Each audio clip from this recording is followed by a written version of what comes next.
आज का जो हमारा विषय है वह वाल्मीकि रामायण से कि देवराज इंद्र ने किन किन पक्षियों को वरदान दिया था और क्या वरदान दिया था। इंद्र के अलावा और भी अन्य कुछ देवताओं ने वरदान दिया था और इनके पीछे कारण क्या था वरदान देने के पीछे और वरदान क्या था, आइए देखते हैं। रावण द्वारा मरुत की पराजय तथा इंद्र आदि देवताओं का मयूर आदि पक्षियों को वरदान देना। अगस्त्य जी कहते हैं, रघुनंदन वेदवती के अग्रिम में प्रवेश कर जाने पर रावण पुष्पक विमान पर आरूढ़ हो पृथ्वी पर सब और भ्रमण करने लगा। उसी यात्रा में क्षीरबीज नामक देश में पहुंचकर रावण ने देखा राजा मरुत देवताओं के साथ बैठकर यज्ञ कर रहे हैं। उस समय साक्षात बृहस्पति के भाई तथा धर्म के मर्म को जानने वाले महर्षि संव्रत संपूर्ण देवताओं से घिरे रहकर वह यज्ञ करा रहे थे। ब्रह्मा जी के वरदान से जिनको जीतना कठिन हो गया था, उस राक्षस रावण को वहां देखकर उसके आक्रमण से भयभीत हो देवलोक तिर्यक योनि में प्रवेश कर गए। इंद्र मोर बन गए, धर्मराज कौआ, कुबेर गिरगिट और वरुण हंस हो गए। शत्रुसूदन श्री राम इसी तरह दूसरे देवता भी जब विभिन्न रूपों में स्थित हो गए, तब रावण ने उस यज्ञ मंडप में प्रवेश किया मानो कोई अपवित्र कुत्ता वहां आ गया हो। राजा मरुत के पास पहुंचकर राक्षस राज रावण ने कहा, मुझसे युद्ध करो या अपने मुंह से ये कह दो कि मैं पराजित हो गया हूँ। तब राजा मरुत ने पूछा, आप कौन हैं? उनका प्रश्न सुनकर रावण हंस पड़ा और बोला, भूपाल, मैं कुबेर का छोटा भाई रावण हूँ। फिर भी तुम मुझे नहीं जानते हो और मुझे देखकर भी तुम्हारे मन में न तो कौतूहल हुआ न भय ही। इससे मैं तुम्हारे ऊपर बहुत प्रसन्न हूँ। तीनों लोकों में तुम्हारे सिवा दूसरा कौन ऐसा राजा होगा जो मेरे बल को न जानता हो। मैं वह रावण हूँ जिसने अपने भाई कुबेर को जीतकर यह विमान छीन लिया है। तुम्हारे जैसा संग्रहणीय पुरुष तीनों लोकों में दूसरा कोई नहीं है। तुमने पूर्व काल में किस शुद्ध धर्म का आचरण करके वर प्राप्त किया है। तुम स्वयं जो कुछ कह रहे हो, ऐसी बात मैंने पहले कभी नहीं सुनी है। दुर्बुद्धे, इस समय खड़े हो रहो, मेरे हाथ से जीवित बचकर नहीं जा सकोगे। आज अपने पैने बाणों से मारकर तुम्हें यमलोक पहुंचाए देता हूँ। तदंतर राजा मरुत धनुष बाण लेकर बड़े रोष के साथ युद्ध के लिए निकले, परंतु महर्षि संव्रत ने उनका रास्ता रोक लिया। उन महर्षि ने राजा मरुत से स्नेहपूर्वक कहा, राजन, यदि मेरी बात सुनना और उस पर ध्यान देना उचित समझो तो सुनो। तुम्हारे लिए युद्ध करना उचित नहीं है। यह माहेश्वर यज्ञ आरंभ किया गया है। यदि पूरा न हुआ तो तुम्हारे समस्त कुल को दग्ध कर डालेगा। जो यज्ञ की दीक्षा ले चुका है उसी के लिए युद्ध का अवसर ही कहा है।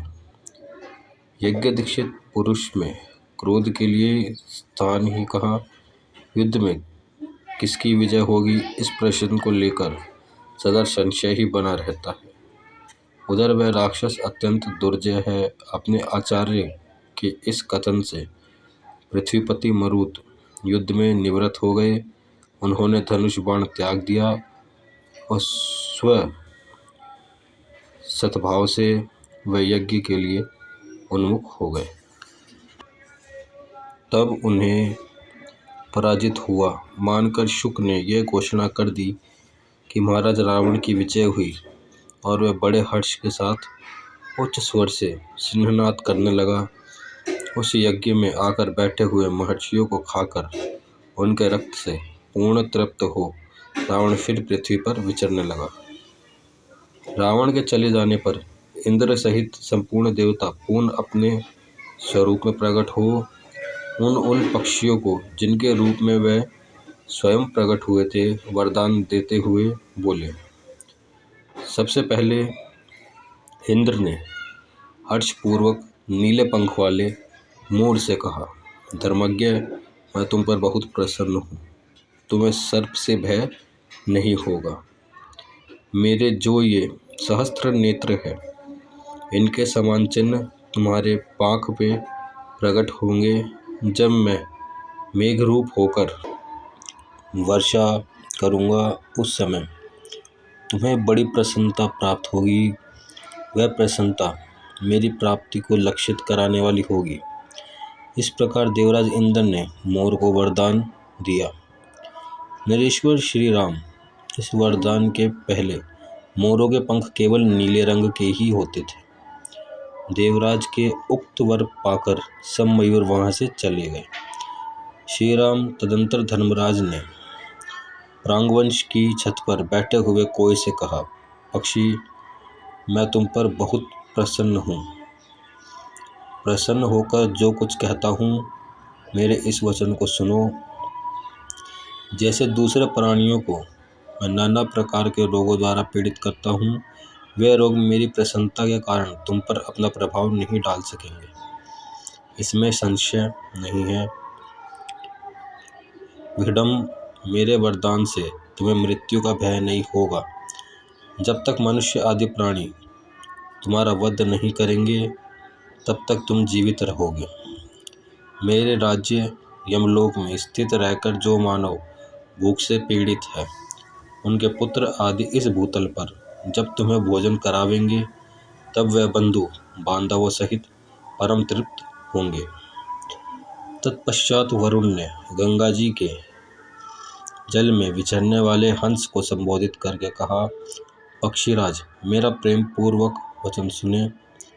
तुम्हारे शरीर का रंग चंद्रमंडल तथा शूद्र फैन के समान परम उज्ज्वल, सौम्य एवं मनोरम होगा।